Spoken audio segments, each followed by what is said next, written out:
오늘 우리에게 주시는 하나님의 말씀 출애굽기 14장에서 25절까지 말씀입니다.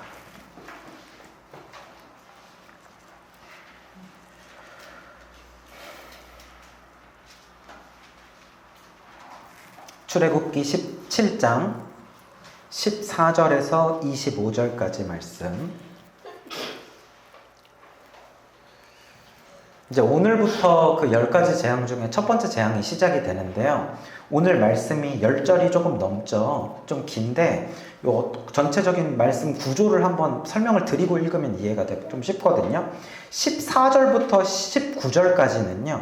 20절에 동그라미가 하나 찍혀 있을 거예요. 성경책 보면. 그 단락이 바뀐다는 거거든요.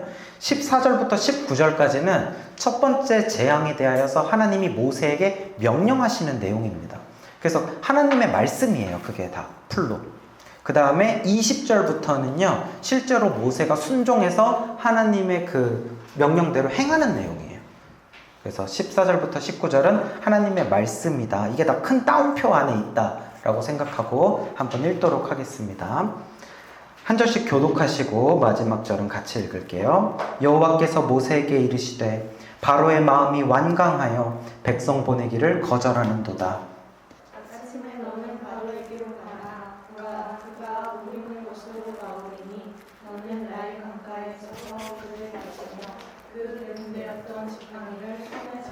그에게 이르기를 히브리 사람의 하나님 여호와께서 나를 왕에게 보내어 이르시되 내 백성을 보내라.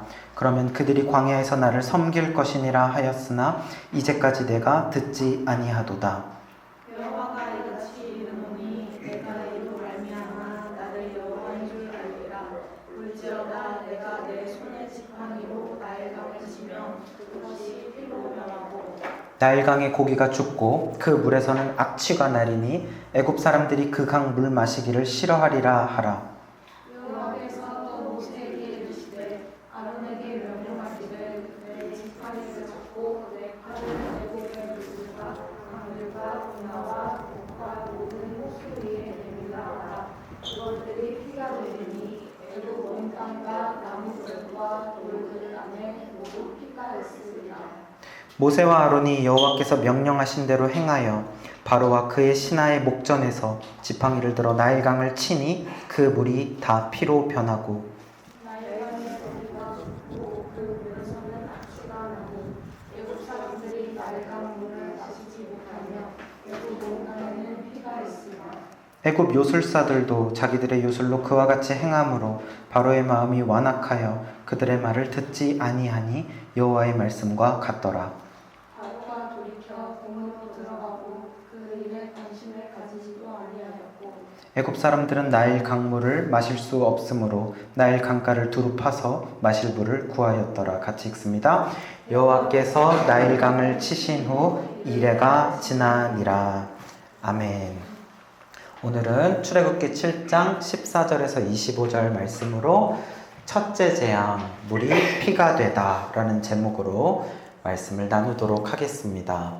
지난 시간에 모세와 아론은요, 바로 왕을 찾아갔습니다.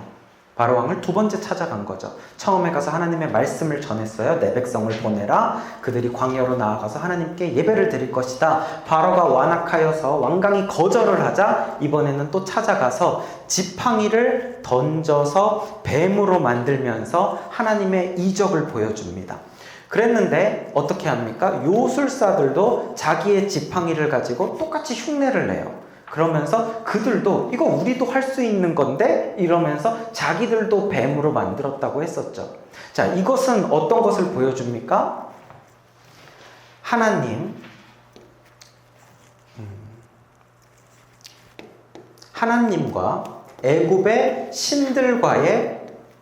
하나님과 애굽의 신들과의 대결이 시작이 된 거예요. 애굽의 신들 가운데에는 바로도 포함이 되겠죠. 바로도 그들 가운데는 신이었으니까. 그런데 하나님은 누구이십니까? 하나님은 진짜 신이세요.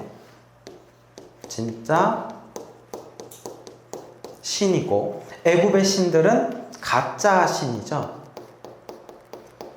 그래서 하나님, 진짜 신이신 하나님과 애굽의 신들은 가짜예요. 그들은 겉모습은 이렇게 흉내를 내고 겉모습은 그럴듯하게 우리도 할 수 있어. 물론 이것이 속임수였는지 어떤 마귀의 능력이었는지 무엇으로 했는지 정확히 알 수는 없지만 이렇게 했고, 그랬을 때 어떻게 됐다고 그랬어요? 하나님의 지팡이를 던졌던 이 뱀이 이 요술사들의 뱀을 어떻게 했습니까? 먹어버렸어요. 삼켜버렸다고요. 그러니까 하나님의 신이, 진짜 신이신 하나님만이 무엇이 있다? 능력이 있다. 가짜 신들은 그런 능력이 없다라는 것을 보여주는 거죠. 그래서 이렇게 계속해서 너희들이 거부하면 진짜 신이신 하나님께서 바로 왕을 삼키실 것이다. 벌하실 것이다. 이것이 마지막 경고였습니다. 그러나 바로 왕은 이러한 하나님의 능력을 눈앞에서 보고도 어떻게 했다고 하냐면은 완악하여서 하나님의 말씀을 듣지 아니하니라. 완악했다라고 표현을 합니다. 완악, 완고한데 악하기까지 해요. 그러니까 고집이 세고 악하다라는 것이고, 이것은 히브리어로 뭐라고 불렀죠? 하자크라고 했었습니다. 하자크는 마치 거대한 바위, 엄청나게 큰 바위, 바닥에 딱 붙어가지고 움직이지 않는 거예요. 그러니까 자신이 가지고 있는 생각, 자신이 가지고 있는 그 뜻에서 조금도 1mm도 악한 고집을 움직일 생각이 없는 것, 그것이 바로 하자크, 완악한 바로왕의 상태였습니다. 자, 이런 바로는 결국은 하나님의 말씀을 거절해서 이스라엘 백성들을 보내주지도 않고 그들의 강제 노역을 더 심하게, 더 괴롭히고 있죠. 이런 강한 바로의 완악함으로 인해서 지금부터 이제 무엇이 시작되냐면 바로 10가지 재앙이 시작이 됩니다. 10가지 재앙. 재밌겠죠? 성경에 나오는 여러 가지 이야기 중에서 너무 재밌는 이야기이고 흥미로운 이야기이고 그리고 굉장히 스케일이 큽니다. 그러면서도 이 말씀을 묵상하면은요, 우리 가운데 두렵기도 하고 또 큰 은혜가 있을 거예요. 그래서 아마 이 부분보다 영화나 드라마나 만화, 애니메이션 제작이 많이 된 게 없을 정도로 이 출애굽기, 특히 이 10가지 재앙과 홍해를 건너기까지의 과정은 참 많은 미디어들에서 제작이 되어졌어요. 이따가도 우리가 잠깐 볼 텐데, 자, 그럼 10가지 재앙 무엇이 있는지 한번 보죠. 첫 번째는 피재앙입니다. 이제 오늘 할 건데, 오늘 이제 10개를 처음 시작을 하면서 전체적인 것을 한번 보는 거예요. 그 다음에는 개구리 재앙, 그 다음 세 번째는 네 번째는 파리, 그 다음에 다섯 번째는 돌림병, 전염병과 비슷한 거죠. 성경에서는 돌림병이라고 나옵니다. 그 다음에 여섯 번째는 악성 종기, 그 다음에 일곱 번째 우박, 여덟 번째 메뚜기, 아홉 번째 흑암, 모든 빛이 사라져버리는 거죠. 아주 캄캄한 어둠. 열 번째 장자의 죽음. 참, 이게 10번째까지 나올 정도로 바로 왕이 계속 완악하게 고집을 부렸다는 것을 알 수가 있겠죠. 그래서 이렇게 10가지 재앙들을 통해서 하나님은 굉장히 계획적이시고 치밀하게 무엇을 하시냐면 바로와 애굽인들을 심판을 하십니다. 심판을 하고 그들을 벌하십니다. 바로 왕만 잘못한 거 아니에요? 애굽 사람들은 잘못이 없는 것 같은데 아니죠. 그들도요, 그 가운데에서 어떻게 했습니까? 하나님을 섬기지 않았고 우상신들을 섬겼었고, 그리고 이스라엘 백성들을 노예로 부리는 것들을 똑같이 다 행했기 때문에 그들 가운데 심판이 임하는 거죠. 그러면서 이스라엘 백성들은 그 심판과 벌에 같이 있는 것이 아니라 비록 노예로 있지만 하나님의 백성들은 하나님이 철저하게 구별시키셔서 보호하시는 것을 보게 되고 결국 그들을 구원하시는 하나님을 우리는 말씀 가운데 보게 됩니다. 그러면서 이 모든 것들을 통하여서 무엇을 보여주냐면은 하나님이야말로 정말 참신이다. 애굽에서 너희들이 섬기고 있는 너희들이 신이라고 생각하는 모든 것들 가운데 단 하나도 진짜 신은 없어. 단 하나도 다 능력 있는 신은 없어. 다 거짓이고 다 가짜고 오직 하나님 한 분만이 참신이다. 이것을 바로의 완악함을 오히려 하나님께서는 하나님의 선하신 사역으로 섭리 가운데에서 하나님의 능력과 하나님의 선하심과 능력 이것을 보여주는 것이 오늘의 이 말씀입니다. 자, 그래서 이 10가지 재앙들을 보면 다 종류가 다양하잖아요. 그리고 이 재앙의 모습이 다르고 그 정도와 파급력도 다르겠죠. 좀 더 강한 것이 있고 뭐 이거 조금 견딜만 한 것 같아 보이는 것도 있고 이런 여러 가지 하나하나에 다 중요한 의미가 담겨져 있거든요. 그래서 하나씩 하나씩 우리가 한 주 한 주 알아보도록 하겠습니다. 자, 이 10가지 재앙을 놓고 한 가지만 더 짚고 넘어가고 싶은데요. 자, 애굽의 세계관입니다. 애굽 사람들은 어떤 세상을 살고 있었던 걸까요? 지금 우리가 살고 있는 세상과는 전혀 다른데, 자, 애굽이라는 이런 거대한 건물이 있다고 해볼게요. 그럼 이 애굽이라는 건물을 지탱하고 있는 4개의 큰 기둥이 있었습니다. 그 4개의 기둥은 바로 4개의 신이에요. 4개의 신들이라고 해야겠죠? 이 신들이 애굽을 지탱을 하고 있는 겁니다. 첫 번째는 바로 왕, 두 번째는 강의 신들, 세 번째는 땅의 신들, 네 번째는 하늘의 신들. 이렇게 강의 신과 땅의 신과 하늘의 신과 바로 왕까지 이렇게 4개의 기둥이 애굽을 지탱하고 보호하고 있다고 그들은 믿었어요. 그래서 신이 4명이 있다는 것은 아니고 이 강, 땅, 하늘 안에 신이 또 여럿이 있어요. 그러니까 굉장히 신들이 많은 다신교라고 봐야겠죠. 자, 그런데 이제 이 얘기를 우리가 왜 지금 하냐면요. 재앙이 총 몇 개가 있었죠? 10개가 있었단 말이에요. 10개의 재앙을 통해서 하나님이 이것을 하나하나 부셔나가십니다. 그래서 강 재앙을 통해서 강에는 첫 번째 재앙과 두 번째 재앙을 통해서 강의 신들을 하나님이 부셔나가십니다. 그리고 세 번째, 네 번째, 다섯 번째, 여섯 번째 재앙들을 통하여서 하나님이 땅의 신들을 다 부수시고 삼켜버리십니다. 그 다음 7번째, 8번째, 9번째 재앙을 통하여서 또 하늘의 신들도 다 헛된 것이고 거짓인 것을 보여주십니다. 마지막으로 10번째 재앙. 그들의 신들 가운데 가장 큰 신이었던 바로 왕을 부수면서 이 재앙이 끝나는 거죠.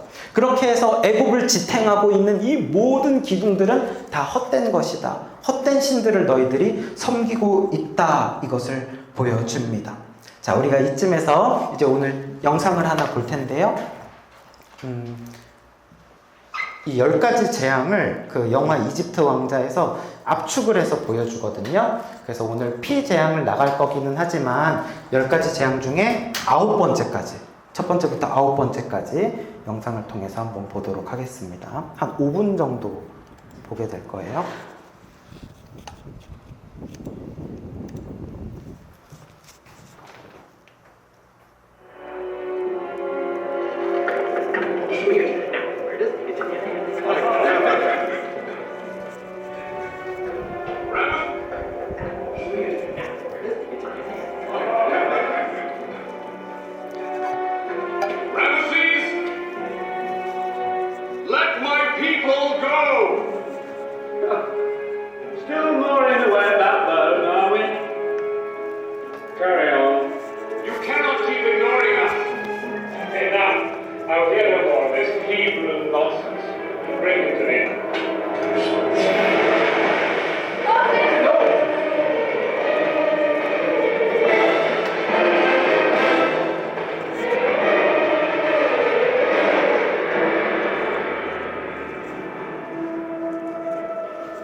Take the staff in your hand, Moses.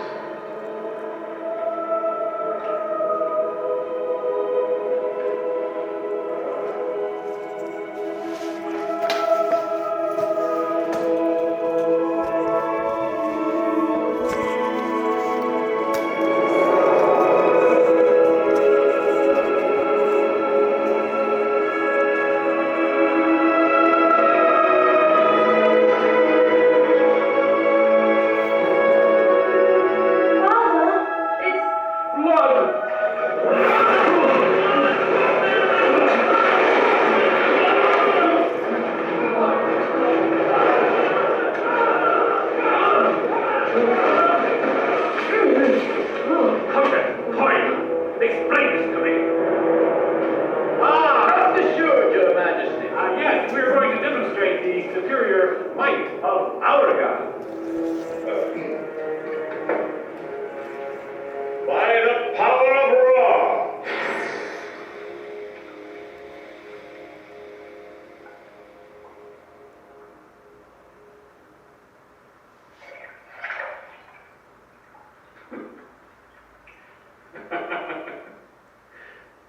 Abandon this futile mission, Moses. I've indulged you long enough. This must now be finished. No, Ramesses. It is only beginning. But Moses, didn't you see what happened? The priests did the same thing. Pharaoh still has the power over our lives. Yes, Aaron, it's true. Pharaoh has the power. He can take away your food, your home, your freedom.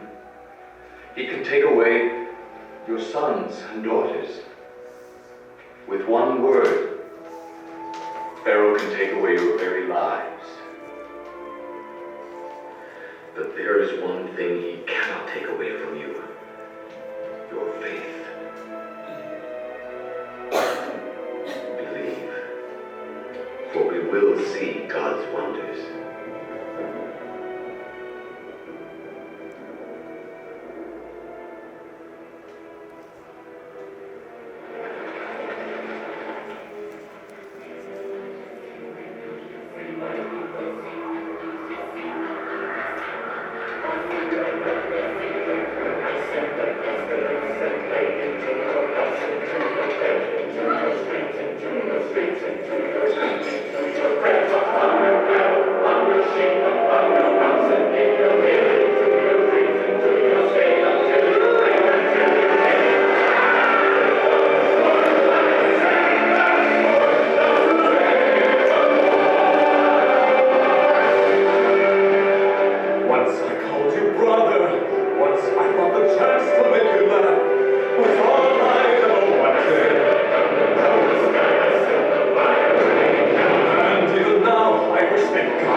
자, 여기까지 보겠습니다.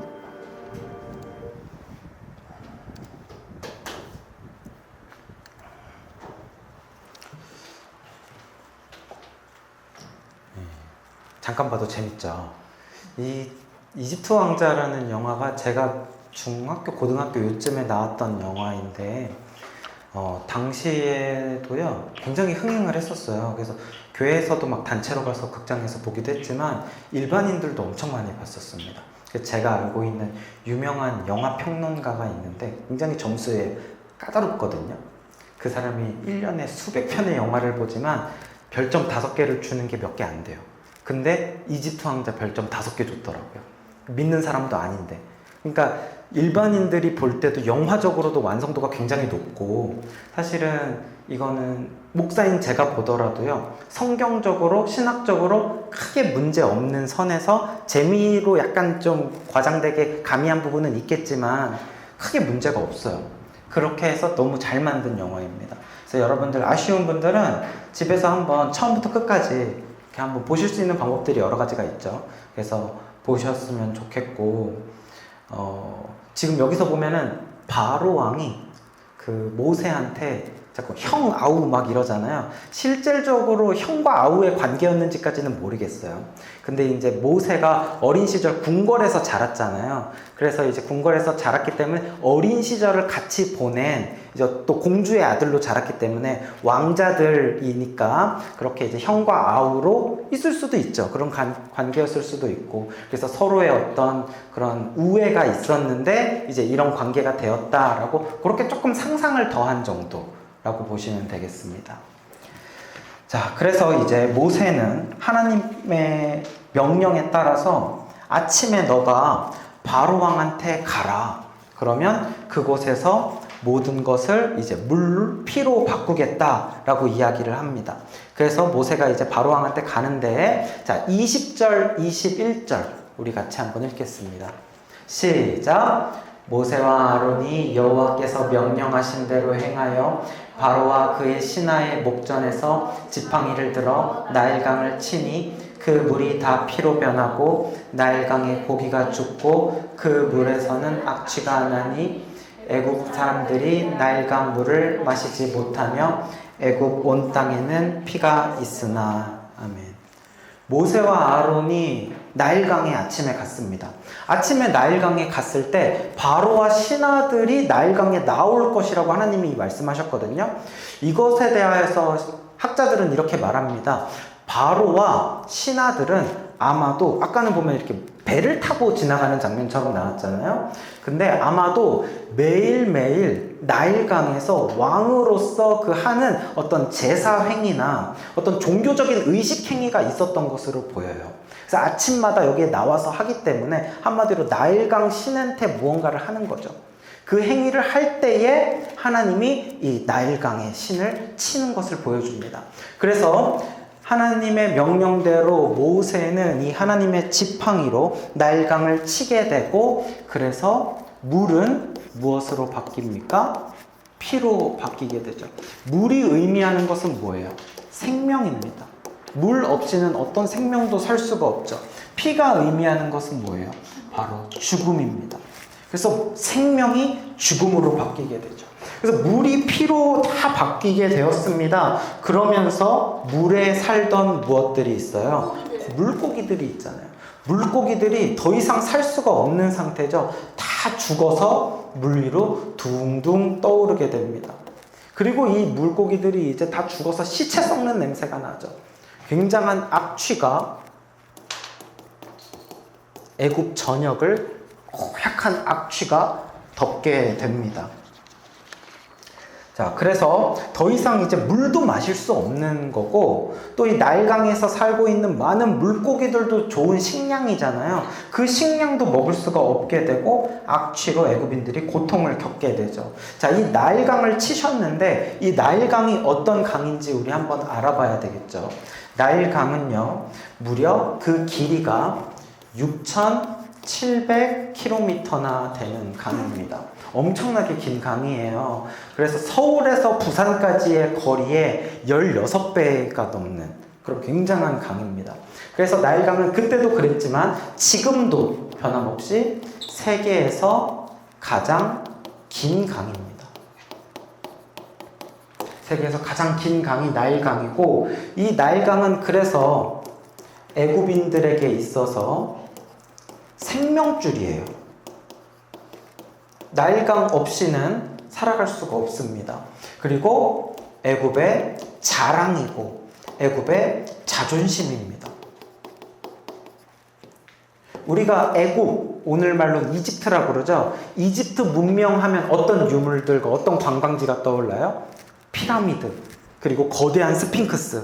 와, 그 수천 년 전에 어떻게 저러한 문명을 만들었지? 어마어마할 텐데. 저도 아직 그 이집트는 안 가봤거든요. 제가 성지순례를 갔을 때 애국 쪽에 그 상황이 열악해서 그때 방문하지 못했어요, 이집트를. 언젠가 한번 꼭 가고 싶습니다.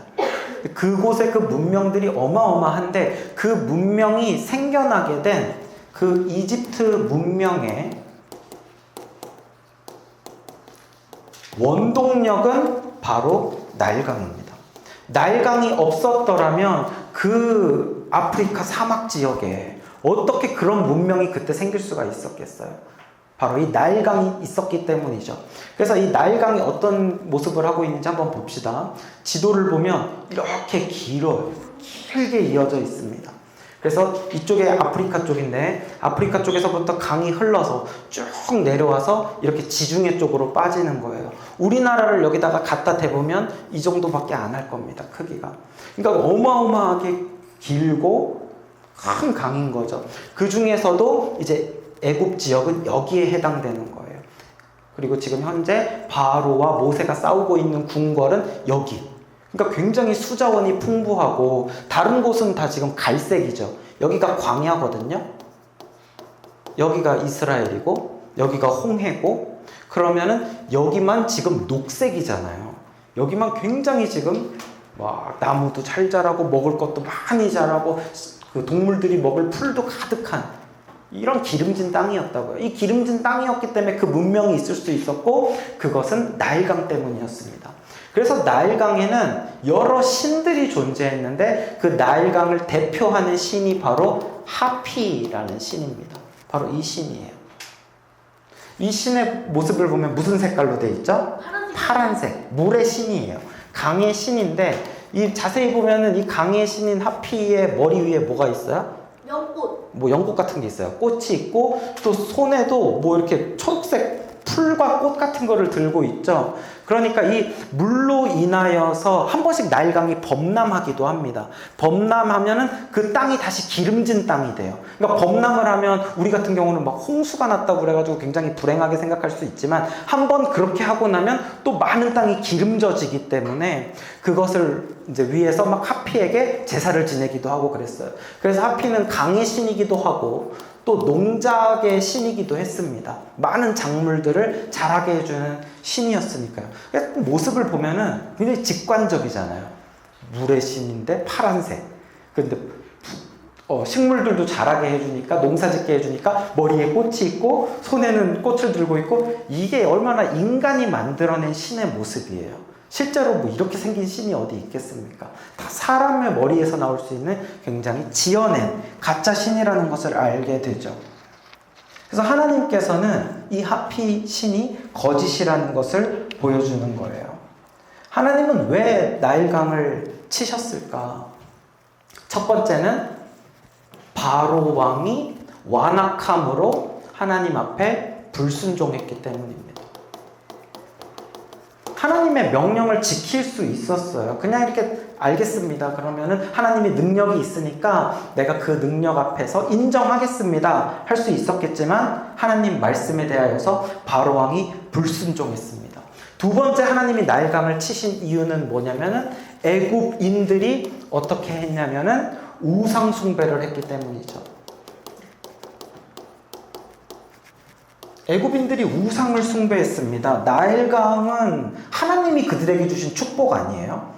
그들에게 주신 자연도 하나님이 주신 거고 그러면 그 자연의 축복을 누리면서 누구를 바라봐야 돼요? 하나님을 바라봐야 되고 하나님께 감사해야 되고 하나님께 경배해야 되는데 그것이 아니라 그 자연을 만든 하나님이 아닌 자연 자체를 신격화해서 자연을 섬기고 하나님은 인정하지 않죠. 이것은 이러한 것들로 인하여서 하나님이 심판하신 거예요. 애굽인들을 그리고 바로 왕을. 그러면서 동시에 무엇을 보여주십니까? 이 나일강을 다스리는 이 나일강을 다스리는 나일강의 진짜 주인은 누구다? 하나님이다 이 사실을 보여주는 거죠. 만드신 분, 다스리는 분, 주관자는 하나님이시다. 이것을 이스라엘 백성뿐만이 아니라 모든 애굽인들에게 보여주신 사건이에요. 자, 그런데 이렇게 모세가 지팡이로 내리쳐서 나일 강물을 피로 바꿨을 때 바로 왕이 깜짝 놀라나요? 우와, 진짜 이번엔 보니까 진짜 하나님이 신이 맞네가 아니라 놀라기는커녕 아까 영상에서 보니까 어땠어요? 뒤에 있었던 그 얀네와 얌브레, 이 사람들이죠. 이 사람들의 이름이 얀네, 얌브레입니다. 애굽의 요술사들이죠. 요술사들을 불러서 그들의 또 요술을 부리게 합니다. 자, 우리 말씀을 한번 읽어봅시다. 22절 시작. 애굽 요술사들도 자기들의 요술로 그와 같이 행함으로 바로의 마음이 완악하여 그들의 말을 듣지 아니하니 여호와의 말씀과 같더라.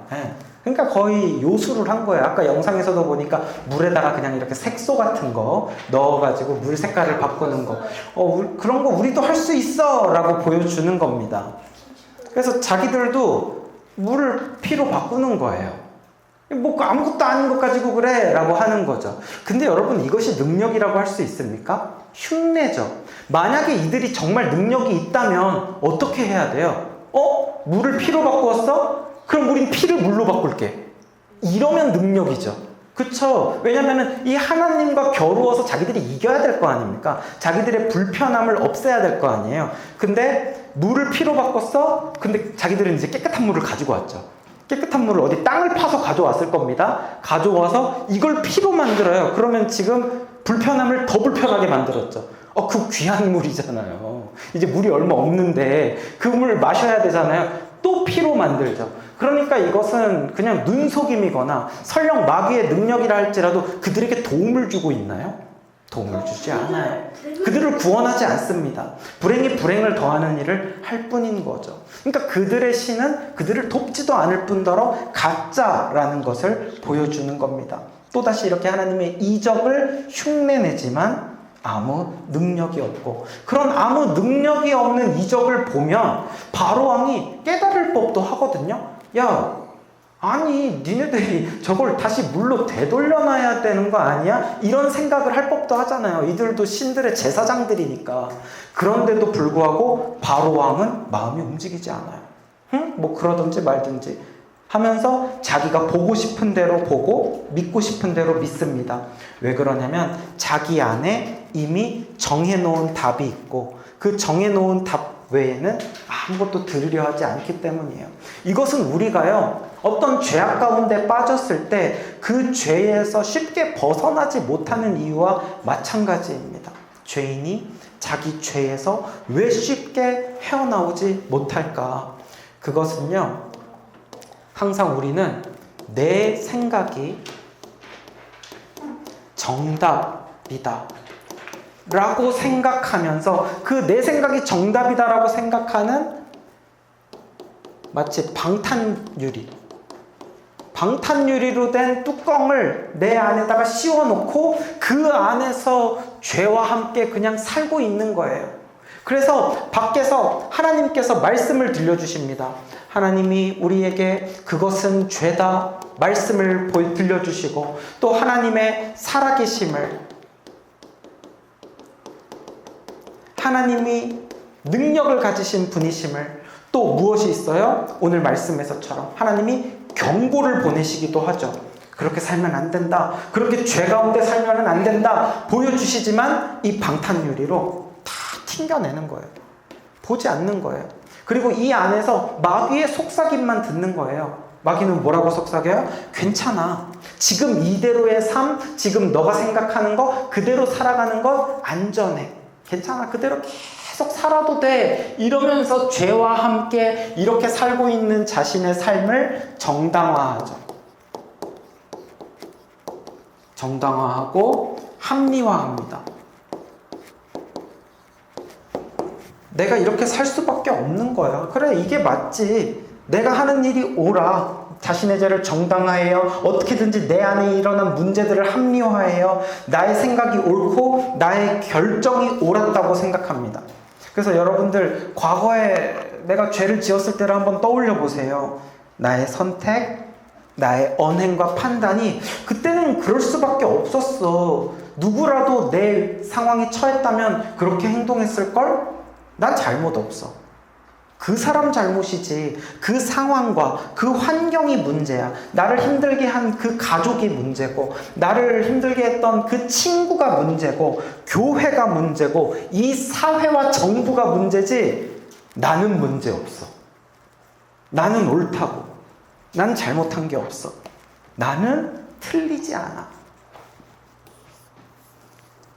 나는 틀리지 않아. 내가 생각하는 그것이 옳다고 생각하는 것, 여러분 이것을 한 단어로 뭐라고 하는지 아세요? 바로 이것이 교만입니다. 그래서 모든 죄는 교만과 관련이 있어요. 교만함이에요. 교만함이라는 그 무서운 죄에 사로잡히면요 어떻게 되는지 아세요? 바로왕처럼 되어지는 거예요. 나의 생각이 정답이라고 생각해요. 이미 내가 옳다고 정답을 해놨기 때문에 하나님이 옆에서 능력을 보여주시고 사람을 보내서 말씀을 전해주시고 아무리 해도 듣지 않는 거예요. 내가 틀릴 수 있나? 라는 생각조차 하지 못하는 거죠. 보고 싶은 것만 보고 듣고 싶은 것만 보고 옆에서 요술사들이 마귀가 그렇게 유혹을 하면 그게 자기가 듣고 싶으니까 그것이 맞다고 생각하는 거예요. 내 죄를 정당화합니다. 내가 옳다고 생각해버리는 거죠. 여러분 이것이 바로 죄인들이요 자신의 죄에서 헤어나오지 못하고 계속 그 죄 가운데에서 허우적대는 이유 중에 하나인 거예요. 그러나 이렇게 스스로 정당화한다고 해서 거짓이 진실이 되는 것은 아닙니다.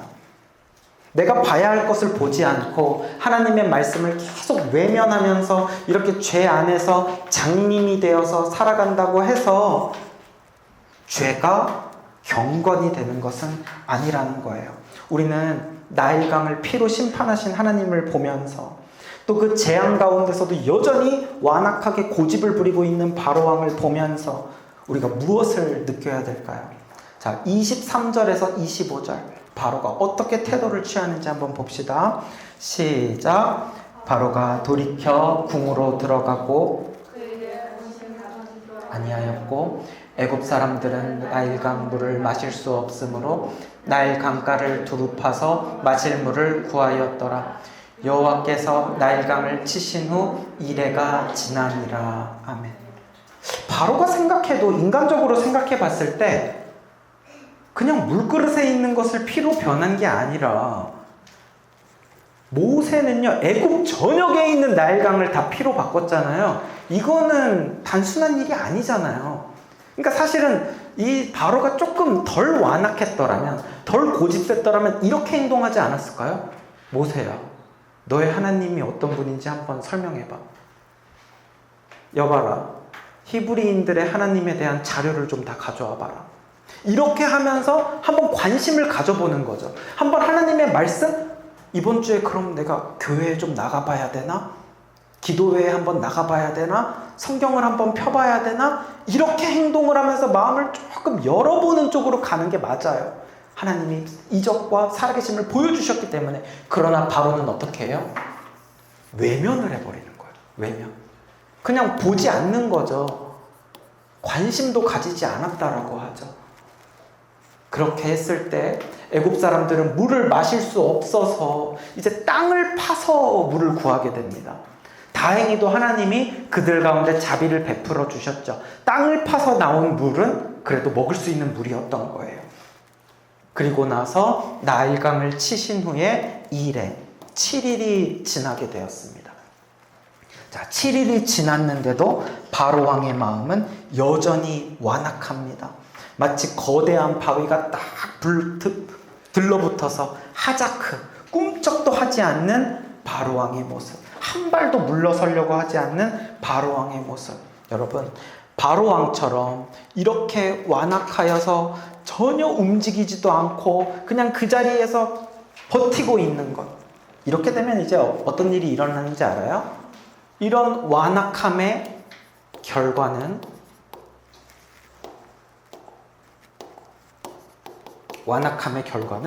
그 두 번째 재앙으로 이제 가는 거예요. 하나님이 경고하셨음에도 바뀌지 않으면 하나님은 이제 또 더 큰 것을 보여주실 수밖에 없습니다. 그러므로 여러분, 우리가 고통 가운데, 절망과 괴로움 가운데 피하는 길은요, 하루빨리 하나님 앞에 돌아가는 거예요. 나의 교만을 내려놓으세요. 욕심을 내려놓고 하나님을 인정하시고, 나의 악함과 나의 죄를 인정하시고 하나님 앞에 엎드려야 되는 겁니다. 말씀을 정리할게요.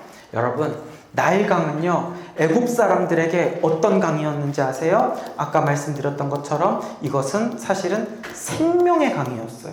나일강 없이는 아무도 살아갈 수가 없었다고요. 근데 지금 나일강이 무엇으로 바뀌었어요? 죽음의 강으로 바뀌었습니다. 이 물을 먹으면 죽습니다. 그래서 이 물을 먹을 수밖에 없는 물고기들은, 이 강의 생물들은 다 죽어버렸습니다. 하나님을 인정하지 않고 하나님이 주신 그 풍요로움을 감사할 줄 모르고 헛된 것을 섬기며 살아갈 때 이렇게 죽음을 향해서 달려갈 뿐이라는 거예요. 그리고 그렇게 살았을 때 하나님이 나에게 주신 축복이, 이 축복의 강이 무엇이 되겠습니까? 저주가 되어지는 거예요. 분명 그것은 축복이었고 풍요로운 것이었는데 이제 저주와 고통과 괴로움밖에 남지 않는다는 거죠. 여러분 가운데 하나님이 주신 축복이 무엇이 있어요? 나에게 주신 소중한 가족들, 또 나에게 주신 우리 교회, 또 나에게 주신 사랑하는 친구들, 주변에 있는 환경, 이것이 사실은 풍요로움이고 축복이잖아요. 근데 우리가 그 축복을 통하여서 하나님께 감사해야 되는 거예요. 하나님, 나에게 이런 가정을 주셔서 감사해요. 나에게 이러한 친구들 주셨고 교회를 주셨고 이런 환경을 주셔서 너무 감사해요. 저는 하나님의 이 축복 속에서 감사밖에 드릴 게 없어요. 하나님을 찬양합니다 하는 것이 아니라 하나님을 바라보지 않고 어떻게 합니까? 그 가운데서 불평 가운데 살아가게 되고 하나님을 인정하지 않으면서 살아가게 되면 나에게 주신 축복이 저주가 되어질 수도 있습니다. 오히려 그들로 인하여서 고통이 있는 거죠. 내가 가정에서, 직장에서, 학교에서 악취가 나기 시작하는 거예요. 그들로 인하여서 괴로움을 느끼기 시작하는 거죠. 사랑하는 여러분, 하루빨리 우리가 하나님께로 돌아가야 됩니다. 그래서 나의 주변 환경과 그곳에서 악취가 난다면 하나님 앞에 회개하고 나의 완악함을 돌이켜서 하나님 앞으로 나아갈 때 하나님은 악취를 향기로 바꾸실 것이고 저주를 다시 원래의 모습으로, 축복으로, 생명의 강으로 바꿔주실 줄 믿습니다. 그러므로 나의 삶 속에서 주신 그 풍요로움을 보게 통해서 풍요의 근원이신 주님을 바라보고 주님께 감사하며 살아가는 저와 여러분들 다 되시기를 주님의 이름으로 축복합니다. 이 시간에 우리 말씀 기억하면서 우리 앞에 함께 불렀던 찬양 있죠? 오늘 이곳에 계신 성령님, 나의 닫힌 마음을 열어주옵소서. 같이 찬양하시겠습니다.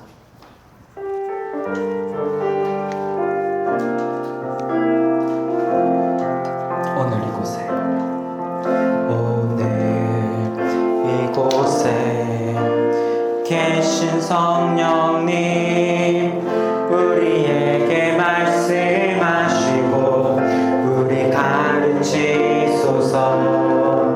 단지 우리 마음 열어주시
창조주이시며 주관자이신 하나님을 인정하지 않습니다. 여전히 내 생각이 맞아, 난 틀리지 않아, 너네가 틀린 거지. 그 교만함으로 살아갈 때 하나님이 그들 가운데 주셨던 축복은 저주로 바뀌게 되고 고통 가운데, 악취 가운데 살아가게 됩니다. 이 시간 내 안에 바로와 같은 완악함은 없는지, 내 안에 헛된 것을 섬기면서 내가 옳아 고집 피우면서 살지는 않는지, 그래서 하나님이 주신 넉넉함과 풍요로움이 악취와 고통으로 바뀌지는 않는지 돌아보면서, 주님, 하루빨리 내가 아버지께로 돌아가기를 원합니다. 닫혀있는 나의 마음 성령님 비춰주셔서 내 안에 있는 완악한 죄악을 보게 하시고 주님의 빛으로 밝혀 인도하여 주소서. 아버지께로 돌아가기를 원합니다. 나의 마음을 돌이키기를 원합니다. 우리 함께 말씀 기억하며 주여 한번 부르짖고 기도하겠습니다. 주여, 주님 아버지 하나님, 주여 바로의 완악함으로 인하여서, 애굽신들의 그 우상 숭배로 인하여서 주여 나일강을 치신 첫 번째 재앙의 말씀을 우리가 함께 들었습니다. 창조주이신 하나님을 인정하지 않았습니다.